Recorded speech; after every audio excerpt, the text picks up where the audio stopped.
You are listening to Unified Through Chronic and Mental Illness with your hosts, Angie Roberts and Kimberly Murphy. Please be advised that some of the topics of this podcast can be triggering and sensitive in nature.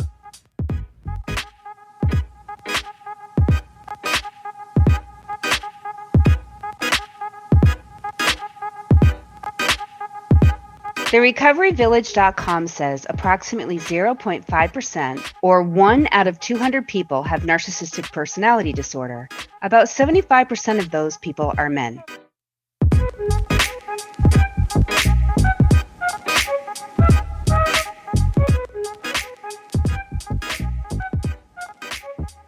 Welcome back to Unified, guys. This is Angie. Today we are talking about narcissistic personality disorder. The DSM-5 says there are 9 characteristics of narcissistic personality disorder.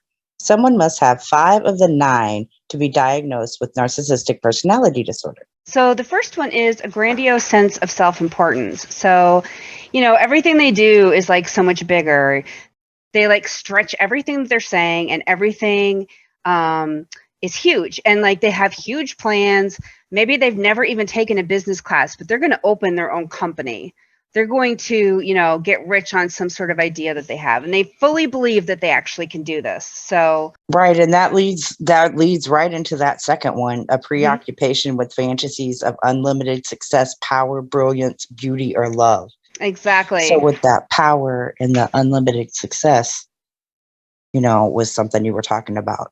Right. And like the self-importance, they expect everyone else to treat them like they are important. So they do. Yeah. Yep. Yeah. What's number 3? Number 3, a belief that he or she is special and unique and can only be understood by or should associate with other special or high status people. I think that pretty much explains itself. I know they have a need for excessive admiration, and this one is huge.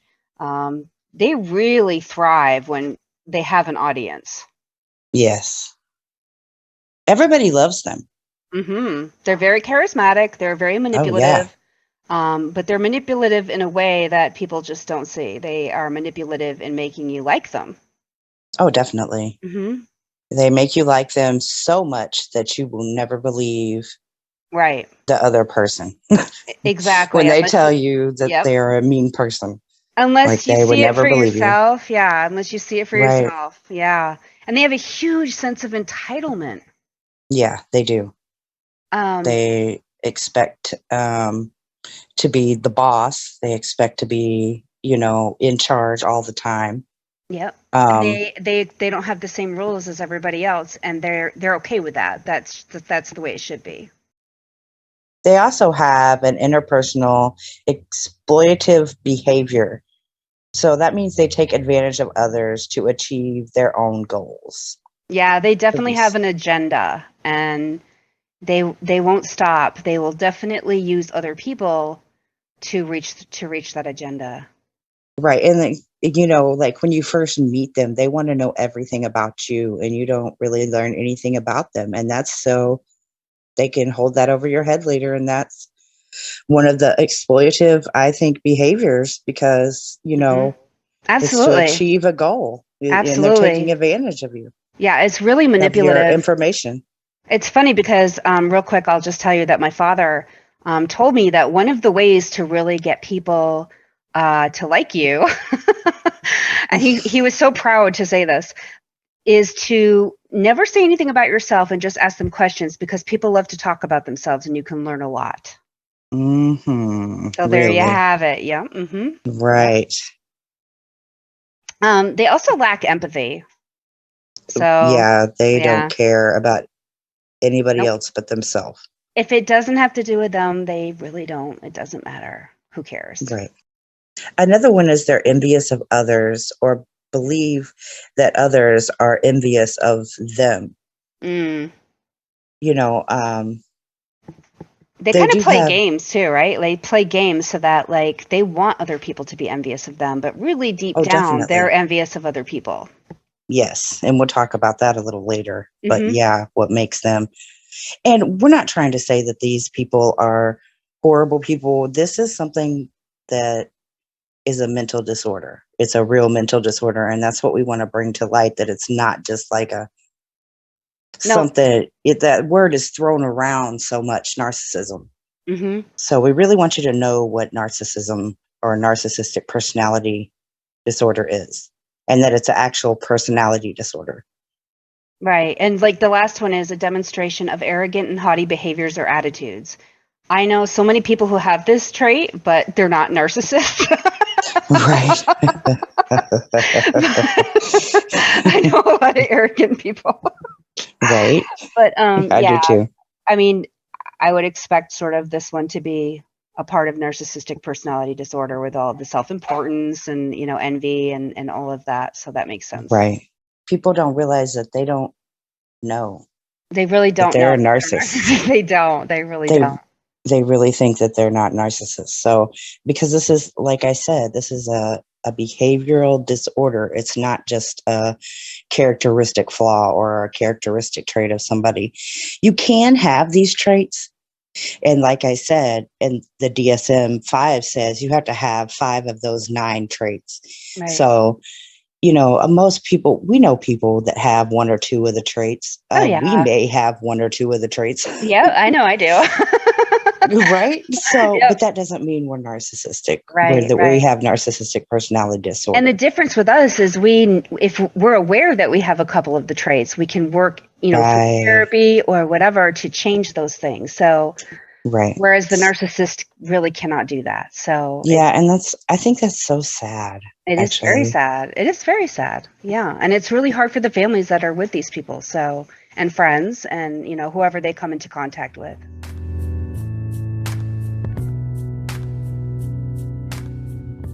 So people with narcissistic personality disorder have trouble handling anything that they perceive as criticism.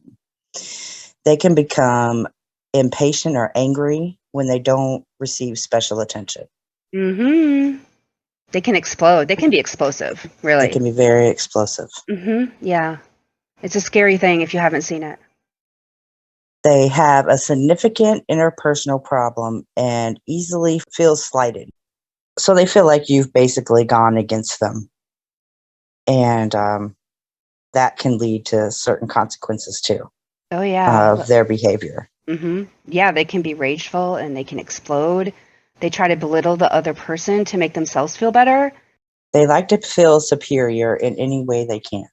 So they have difficulty regulating their emotions and their behavior. They experience mild problems dealing with stress and adapting to change. They really don't like change. They like to be in control. So if they're not changing something and you're changing something, that just sets them off. They do not like that. And I mean, they can be really depressed and moody if they fall short of the perfection that they have in their mind. So again, there's a lot of perfectionists out there. That doesn't mean you're a narcissist, but this is something that the narcissist deals with, is perfectionism. And I wanted to mention a couple of things, like some of the things they do is like triangulation. So say there's 2 people that are really close and the narcissist feels like their relationship in some way is getting in the way of the admiration they should be receiving or something that they want. They will start to pit the 2 people against each other. So it could be a friend, it could be a family member, it could be a spouse that does it to the spouse and the child or the children in the house. Right. So there's many ways that can show up. And then there's gaslighting. Can you explain that, Angie? Yeah, gaslighting is pretty much when they make you feel like you're the crazy one. They will say, I never said that, you're making that up. Say you're having a conversation with a narcissist and you say something to them that you don't like or, something that happened. And they'll say, I never said that. That never happened. No, this is what happened. What do you mean? And they'll kind of look at you like you're crazy. And they're so charming and manipulative that they can twist what happened, or they're hoping they can twist what happened and put it back at you so that you feel like you're the one that's crazy. And that's exactly what they're trying to do. They're trying to make you feel like you're the one that's crazy. Or you're the one that's at fault, or whatever their agenda for that fight might be. And it could be something as simple as, you made me do this because you were acting stupid. Yeah. That's a form of gaslighting. So, okay, and here's something completely opposite. What is love bombing, Angie? A lot of love bombing happens at the beginning where they just drop all the love on you. They're finding out, like I said earlier, they're finding out so much about you. Oh, you like roses. Okay, they send you a dozen roses the next day. You like chocolates. They send you chocolates with the dozen roses. Oh, she likes to go, this is her favorite restaurant. Oh, honey, I booked us a table at our favorite restaurant. Love bombing. Oh, I'm in love with you. They fall in love early. Really fast. I'm right. I am in love with you. You're the most beautiful person in the whole world. You're my everything. I'll never leave you. All these Right. And then things. you're like, I'm sure. And then the person's like, oh my God, I just met this most fabulous person who treats me so good, because you're just Yes. swept up in it, Right. And then what happens after that is discarding. So they'll put you through this whole thing, and then they'll just, and it doesn't mean they'll break up with you, but in an emotional way, they kind of just throw you away. And then you'll see a completely different person, and you're always trying to get that love bombing back. And that's what they want you to do. They want you to crave what they gave to you, kind of like a drug. And they'll give you little bits and pieces just to keep you on the line, on the hook, Right. so that you don't leave. And you're still like showering like admiration on them, and you're doing everything they want to try to get that back. Especially after they know that they've pushed some buttons on you and that you might leave. They go back to that major love bombing stage. And then you get discarded again. Right. Yeah, it's a terrible roller coaster. And anyone who's been with somebody who does that, it's really hard to deal with. It makes you feel incredibly crazy and desperate. And that's a horrible feeling for anybody. You should never feel that way in a relationship. You should never feel desperate for their attention. No. They should want to give you their attention. Right. And then one of the things they do too is like, okay, so let's say you do end up breaking up with a narcissist and you're not like friends anymore, or you're not dating anymore, or whatever it may be. They'll go on a major smear campaign. They will try to tell, like if it's a family member, they'll tell all the other family members how horrible you are. If it's a friend, they'll tell all the friends how horrible you are. They'll try to get ahead of it and twist the story. And because they're so admired, they'll send all their little flying monkeys after you, or they'll get this whole little group that's all against you. And the narcissist will be like, see?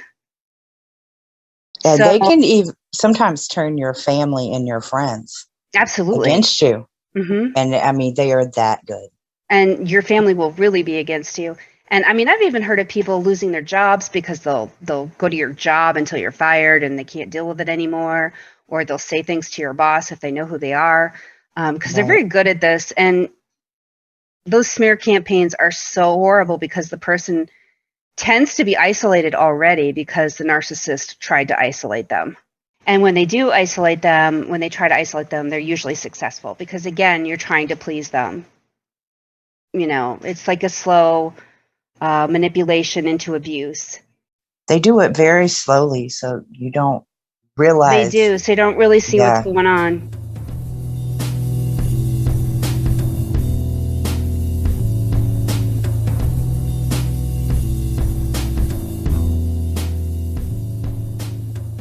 They act like this, but really they have secret feelings of insecurity, shame, vulnerability, and humiliation. The cause of narcissistic personality disorder is unknown and most likely complex, as most mental diseases are. However, it may be linked to environmental mismatches in parent and child relationship with either excessive adoration or excessive criticism that is poorly attended to the child's experience. Which I can definitely relate to, and I'll be talking about in a minute.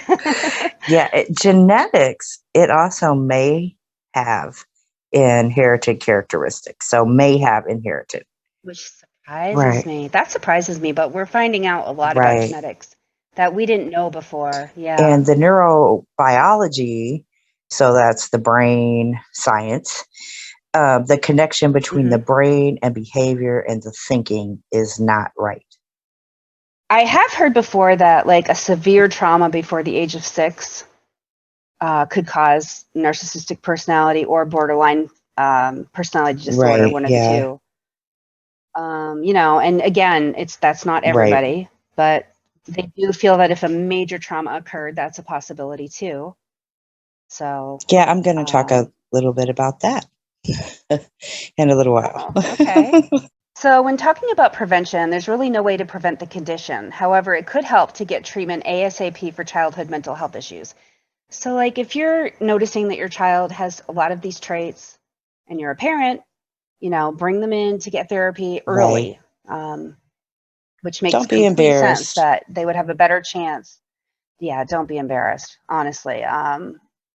Children are in therapy a lot nowadays, and it's a good thing because they don't have to go silently with their issues, and they have a better chance of being the person that they're supposed to be because thank goodness our mental health system has gotten a little bit better for kids. Yes. Thank goodness. I do. And participate in family therapy to learn healthy ways to communicate or deal with emotional stress. And you can also take parenting classes and seek guidance from therapists or social workers if you need to. They are definitely there to help you. Social workers are great, and that if you just call your guidance counselor at the school, the school your child is attending, sometimes they can help you work with your child. I know social workers kind of have a bad rap. They want to help people, so that's why they're in the job. And quickly, I just want to let people know that I actually called a social worker. I called CPS. On herself. On myself. I was so desperate. Because I had tried so many things with my son and he was going through so much. And so I finally called CPS and said, I don't know what to do. I'm like out of options here. And she was so sweet and she gave me some resources. So don't be afraid to call. You're obviously a good parent if you're willing to do something like that. And that's how they see it. They really don't want to take your kids.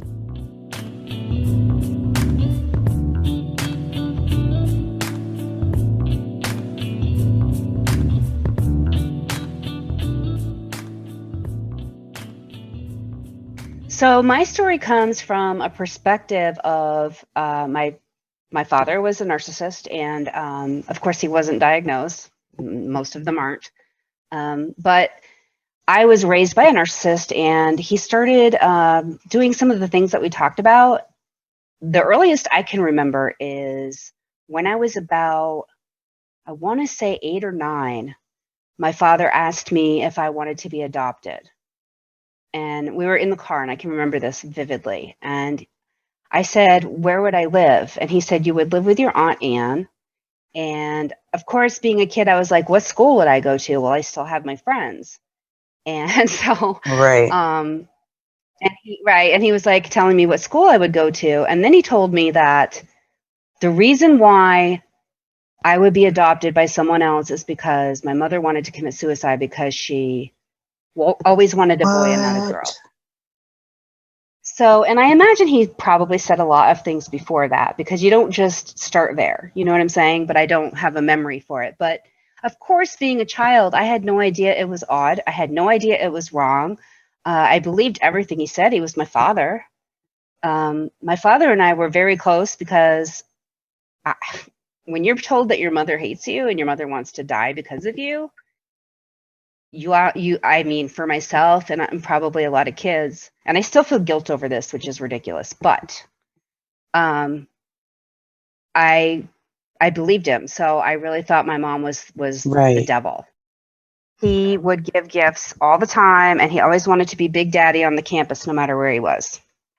So he always wanted people, he had to have the nice watch and he had to have the nice stuff. And we were really poor when I was born, and he really did build himself up. And I do give him credit for that because we went from having nothing to, living in a really expensive place. And he had all the nice stuff. So, it took him a while to get there, but he got there. And he was very generous with his money because he wanted people to admire him. And that was really the thing. And he was very charismatic and very funny, and people really liked him. But he also had this very explosive personality. There was a lot of yelling in my house. Once I turned like 10 or 11, I couldn't do anything right. I wasn't his like little girl anymore. So I started to question things. And of course, that's no good with a narcissist. You Right. can't do that. Yeah. So, that got really hard for me. And there was tons of yelling, and my father's thrown plates of food at me and stuff when I didn't want to eat when I was little. Actually, the first time that happened, I was 5. I don't remember, but my mom says he threw a plate of spaghetti at me because I said it looked like worms. And you know how kids are. And he just took the plate and just dumped it all over my head. He was so mad. He used to get like explosive at work too. And because he was like the guy who owned the company thought he was so brilliant that he was afraid to fire him. So he gave him anything he wanted. He had a fridge with like beer in it at work. Like, who does that? Right. They paid for everything. They did anything he wanted, and they even gave him his own company later on. So this is stuff that narcissists, like, they can really get ahead just by bullshitting. I hate to say it that way, but that's what it is. They charm people. They make people believe in them so much, and they believe they can do it. Like, they honestly believe that they are above everybody else. They really do. My father used to say all the time how stupid people are.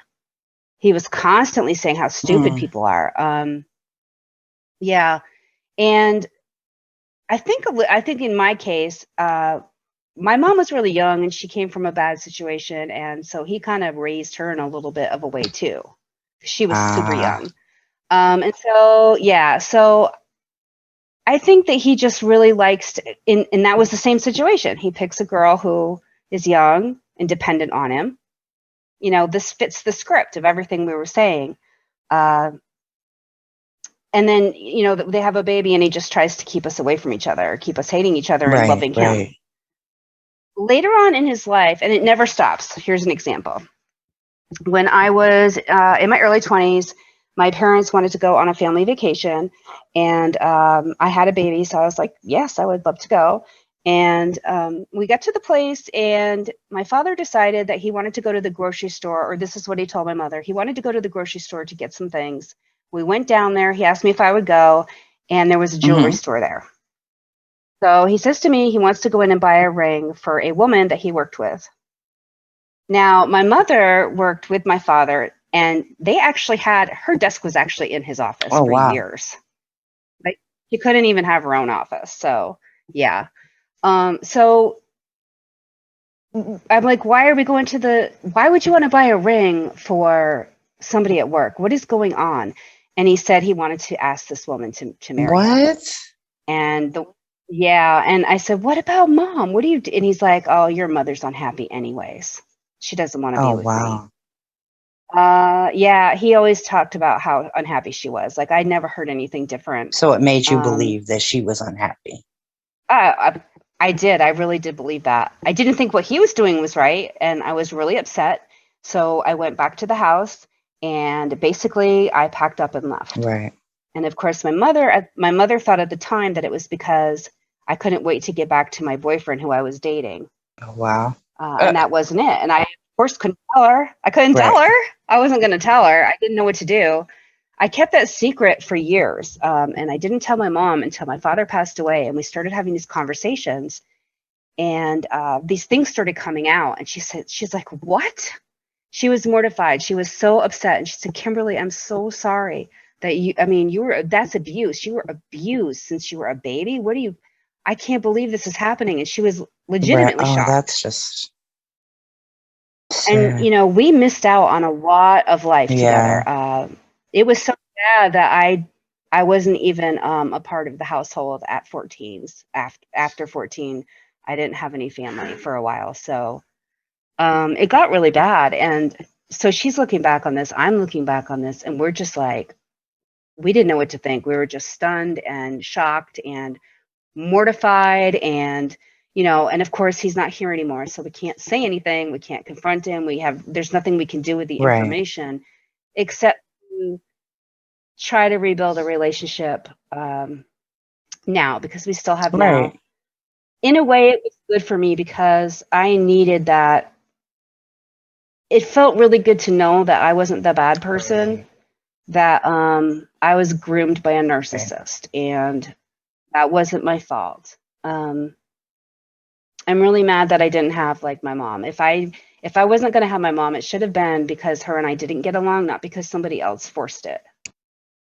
And why would a father do that? And that's really hard to sit with. It's really hard to sit with the knowledge that my father wanted his agenda was more important than what was good for his daughter. That's sad. And that's sad. Yeah. So anybody out there who's been raised by a narcissist, I just first want to say I'm so sorry. I know how hard it is. They expect a lot of you. They're perfectionists, and yet at the same time, they never really want you to do very well. They want you to do well enough so you look good with them. They want you to look good so they can brag about you. Oh, right. But not so much that they don't look good anymore, right? You can't be better than them. That's not okay. No. So, and they have to hog every conversation. So you rarely can really talk to your parent, because if you tell your parent something, they tend to turn it around and make it about themselves. So it's hard communicating with them too. So I would just say to anybody out there who has a parent like this, talk to someone about it. Get the therapy. I'm in therapy now, and it is helping. It's kind of like that movie Inception, where you're just like, you're like looking back and going, you're reevaluating your entire life. You're playing everything over in your life, and you're seeing it in a completely different way. And it blows your mind. It really does. So, yeah, it's hard to be a child of a narcissistic parent. But I'm here to I'm a survivor. She is, and she's a great person. So. Thank you. I appreciate that.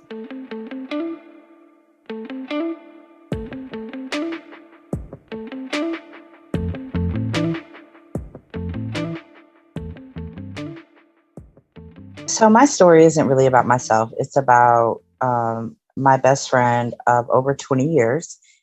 Her husband was a narcissist. He was never, diagnosed as a narcissist, but, everybody really loved him. Mm-hmm. And when we met him, he was like, we were hanging out. So, like I said, we were best friends. So I knew him too, of course. Everybody loved him, and he was really charismatic and just loved everything. And he, just tended to love everybody, supposedly. And he really love bombed her in the beginning. He just everything that she would want, he would get for her, and everything that she needed to hear, he would say. But it didn't take long until she couldn't talk or look at another guy. And we were in high school. How are you not supposed to talk to another guy who's I don't know. Right. He started alienating her from her family at a very young age. Probably about, when they started dating, he started alienating from her friends and her family, but he never, for some reason, alienated us. He never pushed us apart. And I think it's because back then I used to have a crush on him too. And I thought he was the hottest thing. And you know what I'm saying? I think that he thought I, helped his grandiose personality. I fed his ego. Yeah, he had a bigger audience. So he never believed, he always thought that we were, I was always for their relationship or whatever. He did start beating on her, and and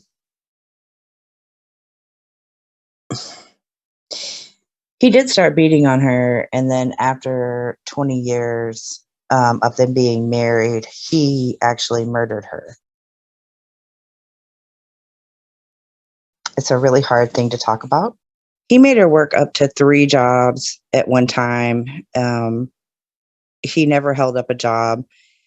He tried to, but he would always quit and then just let her do whatever they needed to do to get the bills paid.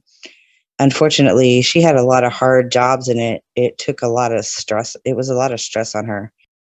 He had actually stabbed her one time in the hip before he stabbed her and murdered her. And he actually blamed that on her. If if How did you he blame know, it on her? well, if you wouldn't, he had some crazy idea that she was cheating on him. He was also on drugs. I do want to say that he was also on drugs, but Because when you're working 3 jobs, you have a lot of time to right, cheat. exactly. Hmm. Yeah. So I don't understand where he got that from, but it was it was just something that it even went back to, when I was talking about in high school that she couldn't talk or look at another guy, or they were, having sex. So My dad was like that with my mom. She couldn't look at anybody, and he would like scream at guys if they yes, looked at her. So it was horrible.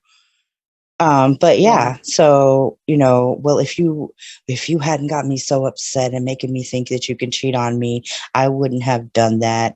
And then like 2 days later, she's still saying, you stabbed me in the side. And he's like, oh, but you forgave me for that. And, so that twisted her reality. No, she's trying to make her think she's the crazy one.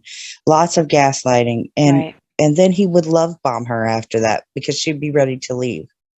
But, because he was such a likable person, everybody believed that he didn't stab her in the side. They didn't believe anything well, a lot of them didn't believe anything until the night that she was murdered. So that's how good That's so he sad. was. So right before he murdered her, he was like really love bombing her with roses and or carnations, actually, because she loved carnations, and with phone calls at work and texts and hey baby and I love you, and they just seemed to click again, she said. And he was doing so much, for her, and he loved her so much, and that's what she would tell me. And then he started acting erratic again, and she left him, and then he ended up murdering her. So it was a big deal, the love bombing, before things happen.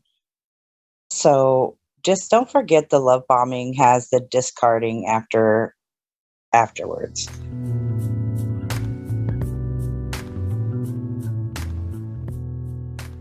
So we do have a special guest for you guys. Her name is Amy. She was in a relationship with a narcissist for almost 12 years. She has an interesting point of view. She actually got out of the relationship and rebuilt her life in a way that is very inspiring. Yes, she did. So, hi, Amy. Welcome to Unified. Hi, thanks for having me.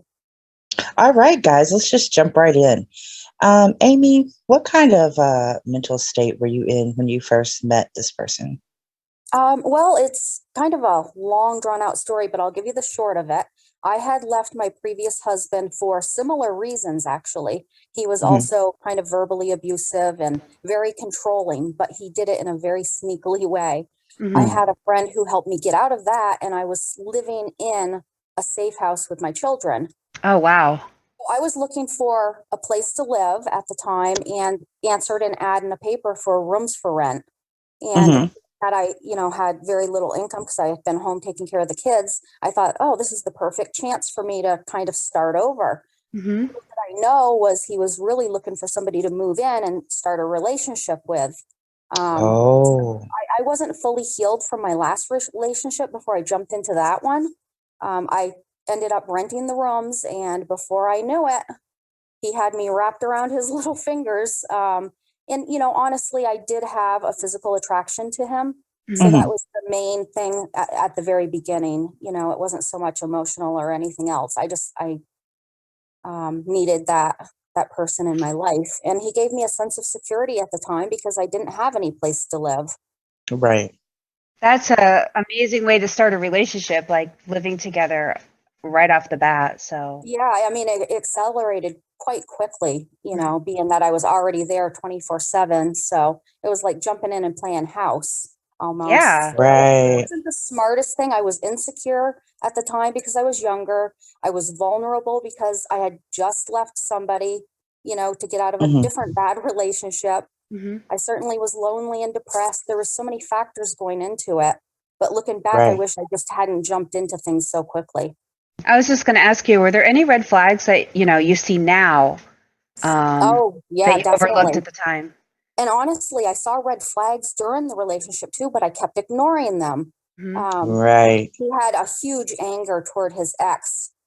And that should have been a red flag to me, but it wasn't. He was drinking alcohol all the time. And at the time, I thought, oh, we're just doing it to have fun. But I wasn't a huge drinker, but I started drinking with him, thinking, oh, it'll be good. But it wasn't. Right. And he was expecting me to report to him 24/7, no matter what I did or where I went. He was extremely jealous of even my friends or me going to see family. He Wow. hated animals. Duh, I should have seen that one coming a mile away because I'm a cat Right. lover. And I Yeah. just ignored them all. But then he had this endurance side where he was taken care of and had custody of his 2-year-old granddaughter. And he was so good with her. I was like, how can this man be bad when he's so good with his granddaughter? Hmm. Right. And he had a teenage daughter, and his ex-wife had left him with the 2-year-old granddaughter and his youngest daughter. So I was like, wow, that's pretty amazing that he's stepping up and taking care of them. Did he ever love bomb you? Yeah, that he definitely was. He was always giving me jewelry, always giving me flowers. And if we would have any kind of disagreement or argument, or he would upset me through how he was behaving, he would always give me a gift to make up for that and say how sorry he was. Hmm. So that was Right. definitely like a pattern that, and very early on, started that I didn't see. I was like, oh, he must be really sorry that he treated me this way or yelled at me, or So because that's how we got you to stay. right, yeah, that was part Yeah. of it. He was Right. always, bringing me gifts and being like, I really didn't mean to act that way, and I believed him. What were some of the worst things he did to make your life really unbearable when you were living with him and already in the relationship? Yeah, well, I know it was like I want to say 6 or 7 months in, where it was starting to become more volatile. And Mm. he would always blame his behavior on his drinking, of course. But there was one time where it escalated to him physically throwing everything I owned out the door. Oh And I my came goodness. home from shopping one time, and all of my things were sitting in the carport. Some of it was broken because he literally just threw everything out. Wow. And that was one of Mm. the ways that he kind of controlled me, because he knew I was afraid of being homeless, and he owned his house. So the Mhm. rooms I was renting, I felt like I didn't have any control over. And he would just, every time he would get mad, he would threaten to throw me out. That kind of lingers with you. It doesn't just go away, even though I've been away from this man for 3+ years now. Right. It's just so, like, those triggers come up, and it's awful. It's hard to get away from. Absolutely. Yeah. I mean, I'm sure you're suffering from some sort of PTSD after a relationship like that. I mean, I know in the very beginning I was doing a lot of I'm sorry, like when Hmm. I left, to everybody, like friends, like, I'm sorry, am I being like not good enough? Like, I felt not good enough Right. because he beat me down, so I felt like I was lazy, I was psycho, I was like all of these things that deep down I really wasn't, but because he said them to me so much, I started believing them. Right. Yeah, they do that with the gaslighting. Yeah. Yes. Yeah, the Mm. gaslighting was big, because he would accuse me of things that he himself had done, but I wasn't, like cheating. Found out after the fact that he was cheating, and whenever he did it, he would blame me and take the guilt off from him and put it on me, even though I wasn't doing any of that. Right. He would turn my family and friends against me, so I had no support system at all. Hmm. He Oh made me wow. feel like I was crazy. I was Hmm. never right. I couldn't clean good enough. I couldn't do anything good enough. So I was always trying to live up to what he expected of me, and it was never going to be enough. So, at what point did you feel brave enough to actually leave and stay away? Did you try to leave? Did you try to leave before and go back to him ever? Or I did okay. that. I think it was 3 or 4 times I did that in the 10 to 11 years or 12 years that we were together.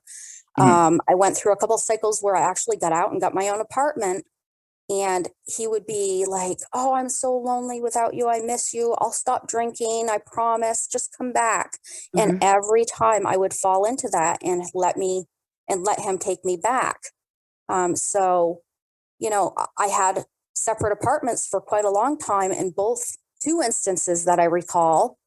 Mhm. And every time he talked me into going back. And each time I would stay away just a little bit longer. So I was just trying to like build up the courage to like, no, I knew the red flags were there. I don't want to go back, but I kept getting drawn back into him. Right. And that's what they do.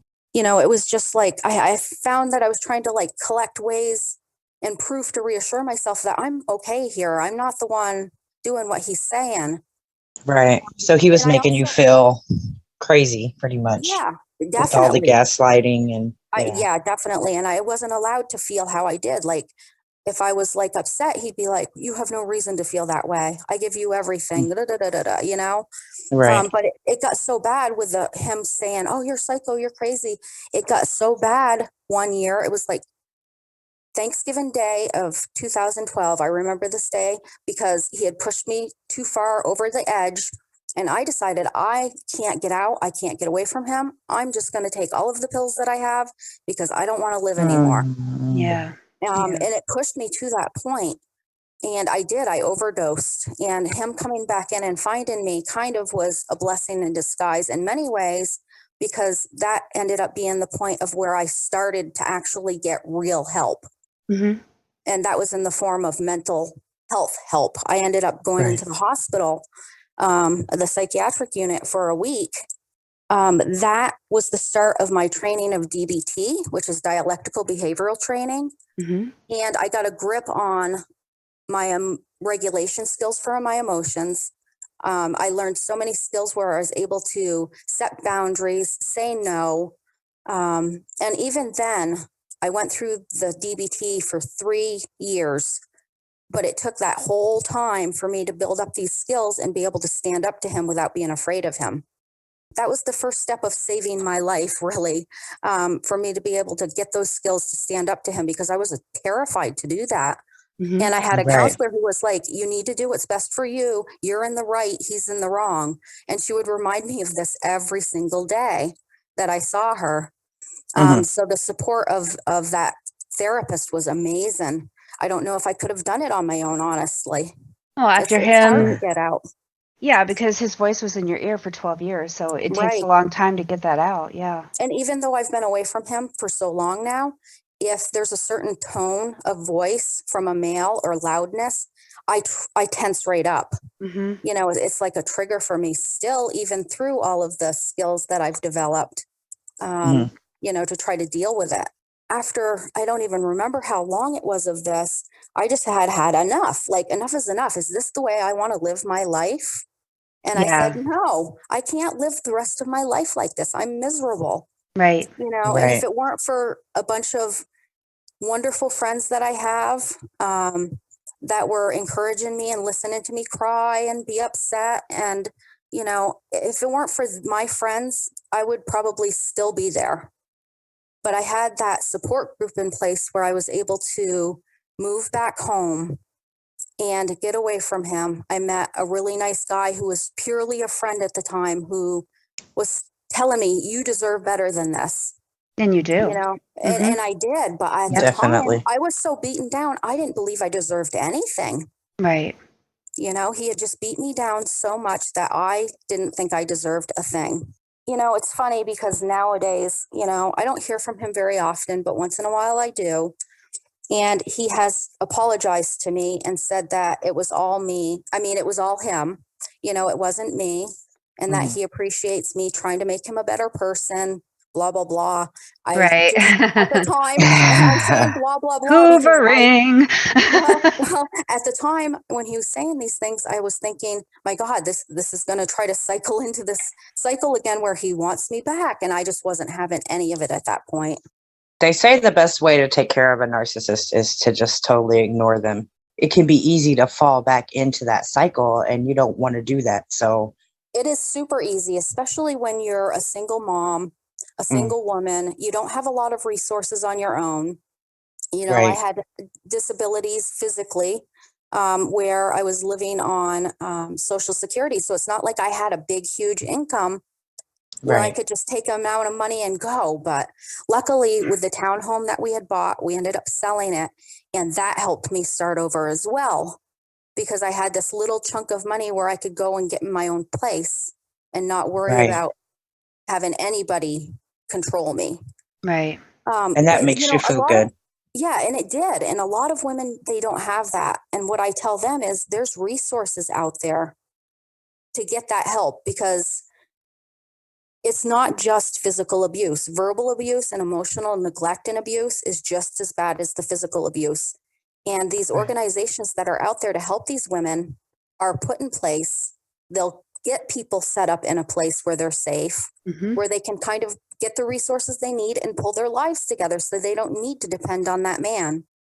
But, it took a lot of insight and talking to myself about, what do I want in life? Is this how I want to live my life?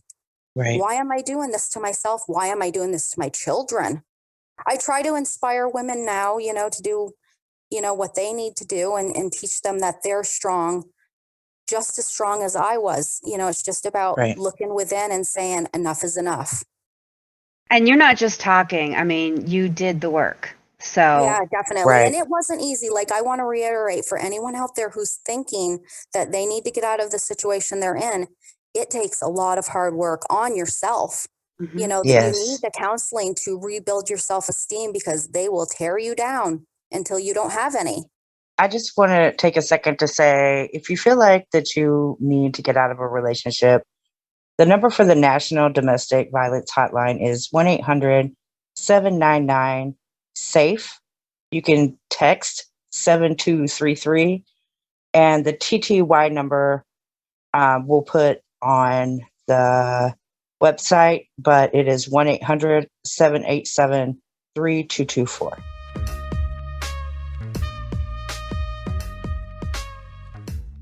So what is the mantra for this week, Angie? Allow yourself to let go of the people, thoughts, and situations that poison your well-being. Love yourself enough to create an environment in your life that is conducive to the nourishment of your personal growth. And that's really kind of hard for some people to do, but Yeah, it is. It's Yep. really hard, but if you can do it, it's so nice and such a relief.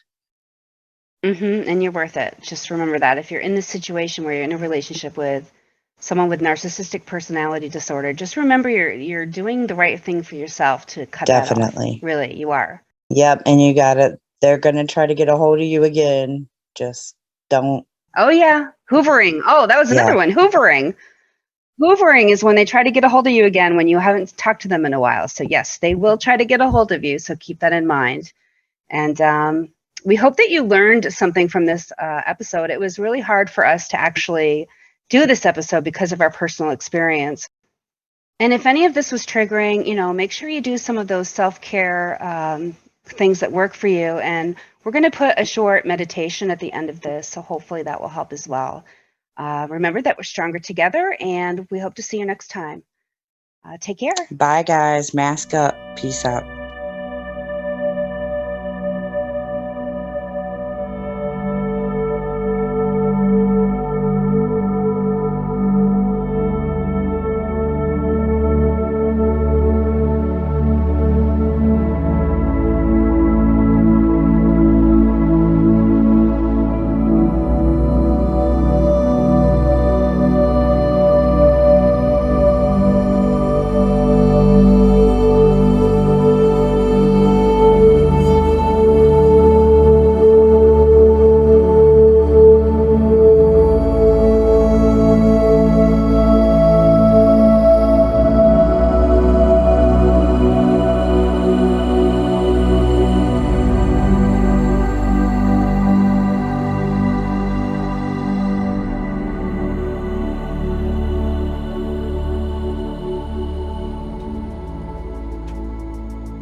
Unified through chronic and mental illness can be found at anchor.fm/unified. There you can find all social media links as well as other ways to listen.